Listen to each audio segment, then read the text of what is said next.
திரு தீபம் நா பார்த்தசாரதி அவர்களின் வஞ்சிமா நகரம். கடலுக்குள் சென்ற ஆந்தைக்கண்ணனை சந்திக்க முன்வந்த ஒற்றனுக்கு வேண்டிய உதவிகளை எல்லாம் தானே அருகில் இருந்து கவனித்து செய்தான் குமரன் நம்பி. எப்படி எப்படி இல்லாமோ ஆந்தைக்கண்ணன் உன்னை சோதனை செய்வான். முதலில் செவிட்டு ஊமையாக நீ நடித்தால் கடைசி வரை அப்படியே நடித்து விட வேண்டும். அப்படியின்றி திடீரென்று அவன் ஏதாவது இறைய அதில் காரிய வாங்கிய வேகத்தில் ஊமையாக நடிக்க வேண்டியதை மறந்து உணர்ச்சி வசப்பட்டு மறுமொழி பேசிவிடக்கூடாது. நீ கொண்டு போடுகின்ற ஓலையிலேயே இந்த ஓலையை கொண்டு வருகிறவன் செவிட்டு ஊமை என்று குறிப்பிட்டிருப்பதால் நீ கவனமாக இருக்க வேண்டும். அங்கே ஆந்தைக்கண்ணனுடைய மரக்கலத்தில் சிறைப்பட்டிருக்கும் நபர்களை பார்த்தவுடன் உணர்ச்சி வசப்பட்டு நீ எதையாவது பேசிவிடக்கூடாது. நீ தூதனாக வந்திருக்கிறாய் என்று தெரிந்தால் நம்மவர்கள் உன்னை நிச்சயமாக ஆந்தைக்கண்ணனிடம் காட்டிக் கொடுக்க மாட்டார்கள். நீயும் பிறர் புரிந்து கொள்ளாதவாறு நம்மவர்களுக்கு நீ அவர்களுக்கு உதவி அவர்களை மீட்டு கொண்டு போக வந்திருப்பதாகவே ஏதேனும் சைகை மூலம் செய்தால் நல்லது. அந்த சைகையை ஆந்தைக்கண்ணன் பார்த்துவிடக்கூடாது. பார்த்தால் அவனுக்கு உன்மேல் சந்தேகம் வந்து உன்னை கண்டம் துண்டமாக வெட்டி போட்டு விடுவான். கவனமாக போய் வா என்று அவனுக்கு மிகவும் புத்திமதிகளை கூறி அந்த தூதனுக்கு அனுப்பி வைத்தான். அவன் கிளம்பும் முன் திடீரென்று வேறொரு கேள்வியை கேட்டான். ஐயா, எனக்கு ஒரு சந்தேகம். இந்த ஓலையை நான் ஆந்தைக்கண்ணனிடம் கொடுத்தவுடன் நீங்கள் நினைப்பது போல் அவன் என்னையும் சிறைப்பட்டிருக்கும் கொடுங்கோளூர் வீரர்களையும் துணையாக சில கடம்பர்களையும் இங்கே அனுப்பி வைக்காமல் எல்லா வீரர்களுடன் தானே புறப்பட்டு வந்து விட்டால் என்ன செய்வது? அப்படி நடக்காது. அநேகமாக ஓலையில் எழுதியிருக்கிறபடிதான் அவன் செய்வான். செய்யாமல் அவனே எல்லோரோடும் புறப்பட்டு வருவானானாலும் கவலை இல்லை. அப்படி வரும்பொழுது நம்மவரும் நீயும் உள்ள படகுகளை பொன்வாணி ஆறு வழி முன்னால் வருமாறு கவனித்துக்கொள். நானும் வீரர்களும் பொன்வாணி ஆற்றின் இரு மருங்கிலும் உள்ள புதர்களில் மறைந்திருக்கின்றோம். எங்களுடைய சாதுரியமான போரினால் உங்களை மீட்டு கடம்பர்களை அழிப்போம். ஆந்தைக்கண்ணன் வராமல் ஓலையில் எழுதியிருக்கின்றபடி கடம்பர்களையும் சிறைப்பட்டிருக்கும் கொடுங்கோளூர் வீரர்களை மட்டுமே உன்னோடு அனுப்பி வைப்பாளாயின் எங்களுக்கு ஒரு கவலையும் இல்லை. உங்களோடு வரும் கடம்பர்களை பொன்வாணி முகத்வாரத்திலேயே கொன்றோ சிறைப்பிடித்தோ உங்கள் அனைவரையும் அவர்களிடமிருந்து மீட்டு விடுவோம். எல்லாம் நல்லதுதான். ஆனால் என்னை திருப்பி அனுப்பாமல் அங்கேயே வைத்து கொண்டு கடம்பர்களையும் கொடுங்கோளூர் வீரர்களை மட்டுமே படகில் அனுப்பிவிட்டால் என்ன செய்வது? செய்வதென்ன? எப்படியேனும் சாமர்த்தியமாக தப்பித்தான் வந்தாக வேண்டும். அதுவும் முடியாது. நாம் ஊமையும் செவிடுமாகவே இறுதி வரை நடிக்க வேண்டும். எதை சொல்லியும் கோளூரின் பிடிப்பு ஒன்றிருக்கட்டும் என்றெண்ணி ஓலையை படித்து உடன் கொண்டு வந்தவனையும் சிறைப்பிடித்து ஏற்கனவே சிறைப்பிடிக்கப்பட்ட கொடுங்கோளூர் வீரர்களோடு வைத்து கொண்டு உண்மை நிலையை அறிவதற்காக கடம்பர்களில் ஒரு 100 பேரை பொன்வாணி துறைமுகத்திற்கு அனுப்பினாலும் அனுப்பிவிடலாம். அப்படி அவன் செய்து விடுவானாகில் குமரன் எதற்காக இதை திட்டமிட்டு செய்தானோ அந்த ஏற்பாடுகள் அனைத்துமே வீணாகிவிடும். ஆனாலும் எதை எதிர்கொள்ளவும் துணிந்திருக்க வேண்டும் என்ற நம்பிக்கையோடு தான் அவன் இருந்தான். இதற்கிடையே அவன் இடுகின்ற ஒவ்வொரு திட்டத்தையும் செய்கின்ற ஒவ்வொரு ஏற்பாட்டையும் அமைச்சர் அழும்பில் வேலி நாட்களாகிய வலியனும் பூழியனும் அருகிலிருந்து கவனித்து கொண்டே இருந்தனர். கவனிப்பதெல்லாம் நடைபெறுவன பற்றிய செய்திகளை அமைச்சருக்கு அனுப்புவதற்குத்தான் என்பதை குமரன் நம்பி விளங்கி கொண்டான். ஒவ்வொன்றாக சிந்தித்து கொண்டே வரும்பொழுது புதிதாக வேறொரு கவலையும் அவனுக்கு உண்டாகியது. கொடுங்கோளூர் ரத்னமணிகரன் மகள் அமுதவல்லியை கடலில் உள்ள தங்கள் கொல்லை மரக்கலங்களில் ஏதாவது ஒன்றில்தான் கடம்பர்கள் சிறை வைத்திருப்பார்கள். அப்படியானால் அவளையும் அதிலிருந்து அந்தரங்கமாக விடுவித்தாக வேண்டும். எல்லா கடம்பர்களையும் ஒரேடியாக ஆந்தைக்கண்ணனோடு சிறு சிறு படகுகளில் பொன்வாணி துறைமுகத்து வந்து விடுவார்களேயானால் கடலில் அவர்கள் கலங்கள் தனியாய் இருக்கும்.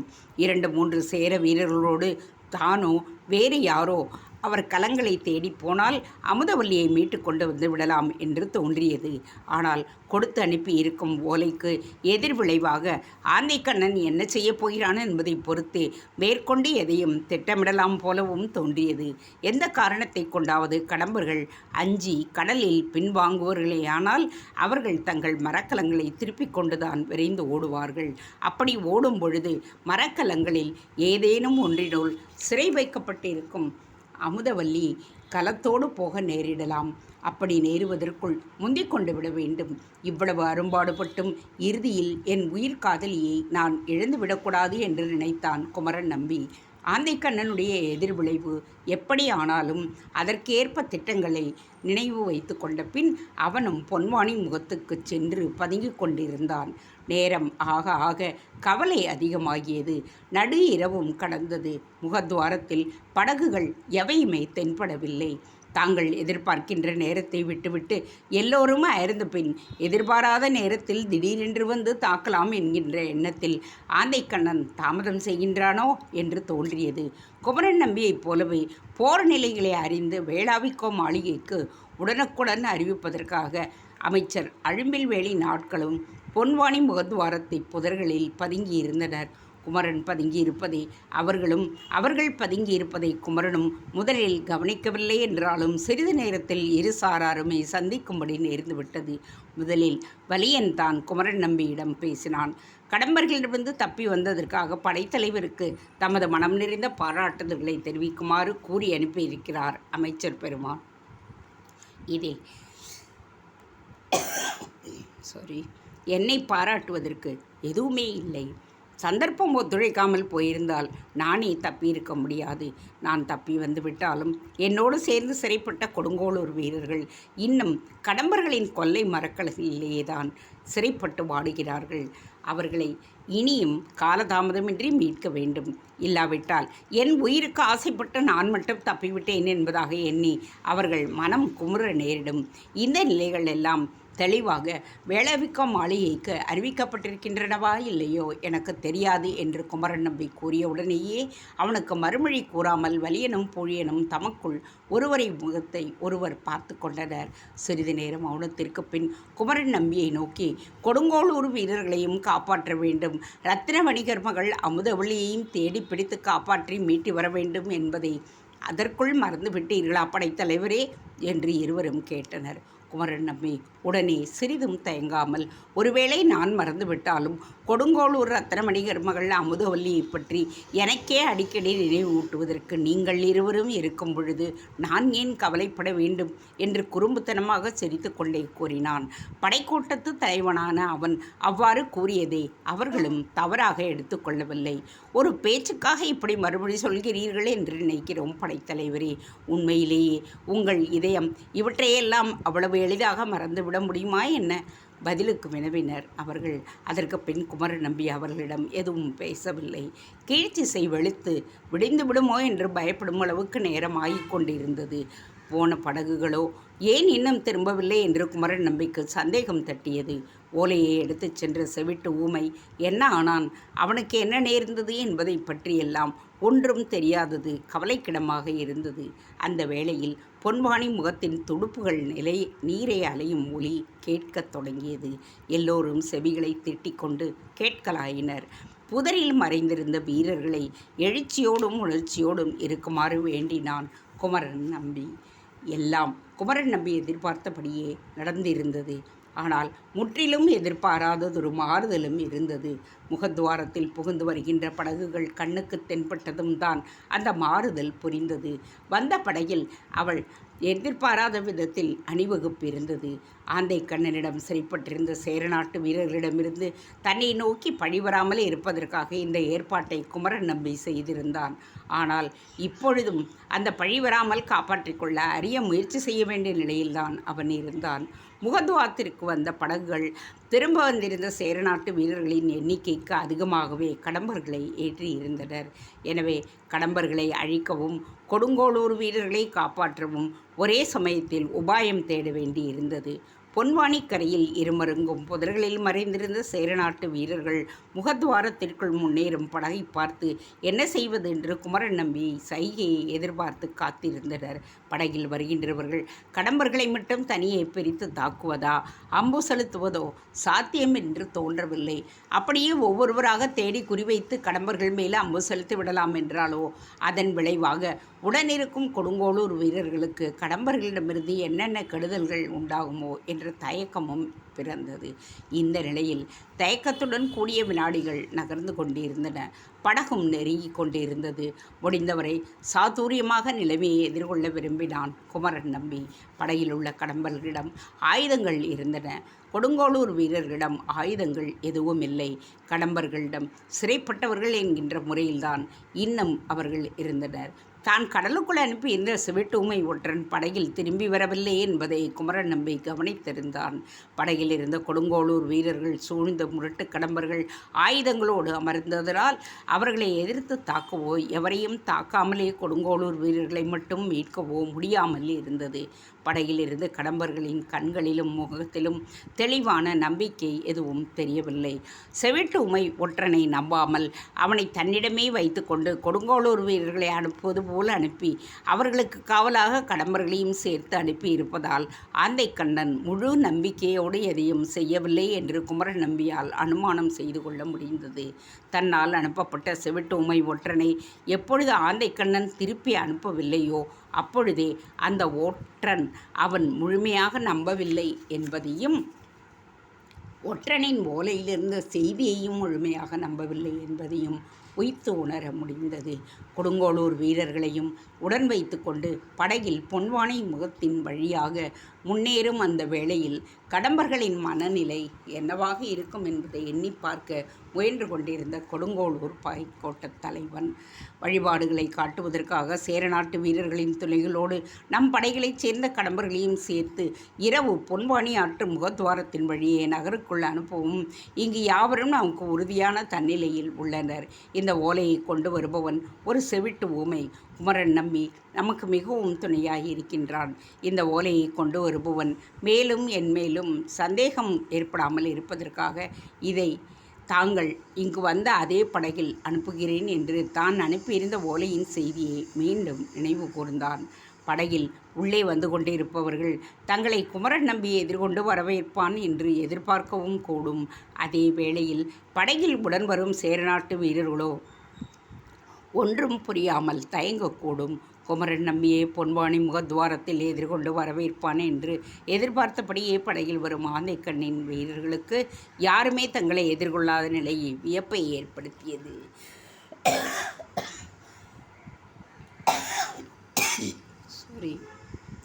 தாங்கள் கரை சேரப் போவதையோ கடம்பர்களின் கைகளில் சிக்கி அழியப் போவதையோ எதையுமே நிர்ணயிக்க முடியாமல் படகில் உடன் வரும் கொடுங்கோளூர் வீரர்கள் மனம் குழம்பி போய் குமரன் நம்பியின் மேல் கோபமாயிருப்பார்கள். இப்படிப்பட்ட ஒரு நிலையில் படகில் வருகின்ற கடம்பர்களை அழிக்கவும் உடன் வருகின்ற வீரர்களை அழியாமல் காப்பாற்றி கரை சேர்த்து மீட்கவும் ஒரே சமயத்தில் முயல வேண்டிய நிலையில் இருந்தான் குமரன் நம்பி. தீவிரமாக அவன் இப்படியெல்லாம் சிந்தித்து கொண்டிருந்த சமயத்தில் வலியனும் பூழியனும் அருகில் வந்து ஏதோ பேச்சு கொடுத்தனர். உள்ளூர அவர்கள் இருவர் மேலும் தாங்க முடியாத கோபம் ஏற்பட்டாலும் அதை வெளிக்காட்டி கொள்ள முடியாமல் இருந்தது. நாம் இங்கிருந்து அனுப்பிய செவிட்டூமை ஒற்றன் இன்னும் திரும்பி வரவில்லை. அவனை மட்டும் ஆந்தைக்கண்ணன் ஏன் திருப்பி அனுப்பவில்லை என்பது உங்களுக்கு சந்தேகத்தை அளிக்கவில்லையா படைத்தலைவரே என்று படபடப்படைந்து வினவினான் வலியன்.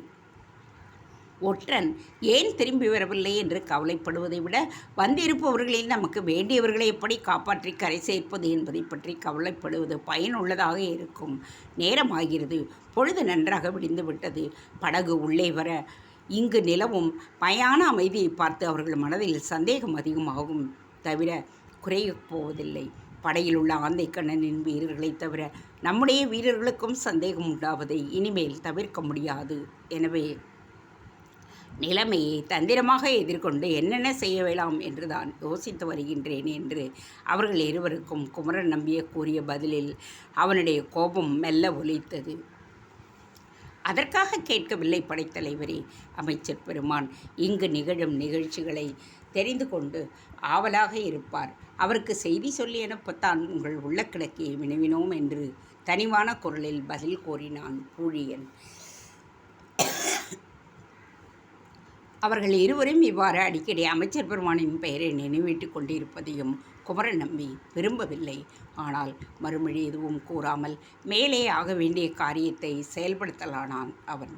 அந்த அமைதியை தொடர்விட்டால் ஒன்று படகில் வரும் கடம்பர்கள் சேரநாட்டு வீரர்களை திரும்ப அழைத்து கொண்டு வந்த வழியே மீண்டும் சென்று விடுவார்கள், அல்லது தங்களுக்கு ஏற்பட்ட வெறுப்பில் உடனிருக்கும் வீரர்களை துன்புறுத்தவும் தொடங்குவார்கள். இந்த 2 விளைவுகளுமோ அல்லது இரண்டில் ஏதாவது ஒன்றோ ஏற்படாமல் தவிர்க்க வேண்டுமானால் உடனடியாக செயல்பட வேண்டும். சிறிது நேர தாமதம் கூட விளைவுகளை மாற்றிவிடும். மின்னல் வேகத்தில் குமரன் நம்பியின் உள்ளத்தில் ஒரு சூழ்ச்சி தோன்றியது. தானும் சில படை வீரர்களும் எதிர்பட்டு முகத்துவாரத்தில் வந்து கொண்டிருக்கும் கடம்பர்களின் படகை அவர்களுடைய சதிக்கு துணையாகின்ற விதத்தில் வரவேற்பது போல வரவேற்று கரை இறக்குவதற்கும், கரை இறங்கியதுமே கடம்பர்களை மட்டும் சிறைப்பிடிப்பதென்று முடிவு செய்து கொண்டான் அவன். இந்த முடிவுக்கு உடன் துணை வரும் ஏற்ற வீரர்கள் பலரை அருகிலேயே மறைய வைத்திருக்கச் செய்வதென்றும் தீர்மானித்து கொண்டான். இதில் ஒரு தொல்லையும் இருந்தது. படகை எதிர்கொண்ட கடம்பர்களைத்தான் அவர்களுக்கு வேண்டியவன் போல் நடித்து வரவேற்று கொண்டிருக்கையில் படகில் இருக்கும் கொடுங்கோளூர் வீரர்கள் தங்களை தவறாக புரிந்து கொண்டால் என்ன செய்வது என்று தயங்கினான். இந்த தயக்கமும் சிறிது நேரம்தான் இருந்தது.